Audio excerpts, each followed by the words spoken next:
Group 2 పరీక్షలు ఎట్టకేలకు long gap తర్వాత పూర్తయ్యాయి. కానీ గ్రూప్ 2 నిరుద్యోగుల ఆవేదన మాత్రం అంతకంతకు పెరుగుతోంది. చంద్రబాబు ప్రభుత్వం ఈ విషయంపై దృష్టి పెట్టలేదు. దీనిపై జగన్ ట్విట్టర్లో ఒక పోస్ట్ పెట్టారు.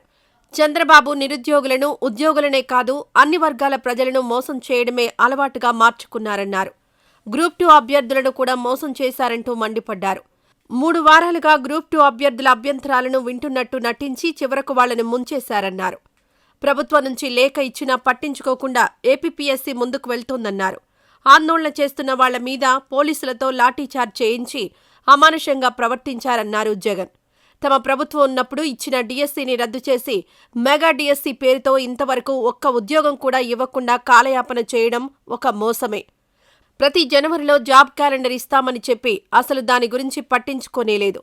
వాలంటీర్లకు 10,000 ఇస్తామన్నారు. చివరికి 2.6 లక్షల మంది ఉద్యోగాలను పక్కకు తప్పించేశారని చెప్పారు. నిరుద్యోగ భృతి పేరుతో నెల 3,000 అన్నారు. కానీ ఇంతవరకు ఆ ఊసే లేదన్నారు జగన్.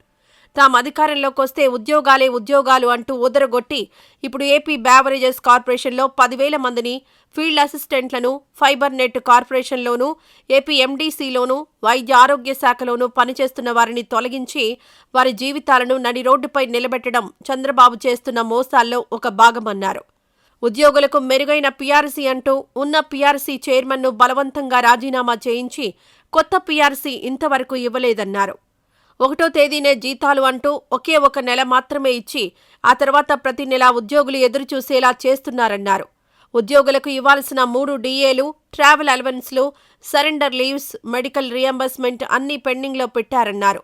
ఉద్యోగస్తులకు సంబంధించిన వారి జీఎల్ఐ, జీపీఎఫ్ కూడా అవసరాలకు వాడుకొని ఉద్యోగులను ఇబ్బంది పెట్టడం కరెక్ట్ కాదన్నారు.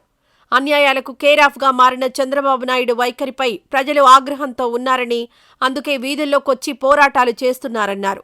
ప్రజా పోరాటాలకు ఎప్పుడూ మా పార్టీ తోడుగా నిలుస్తుంది అంటూ చెప్పుకొచ్చారు.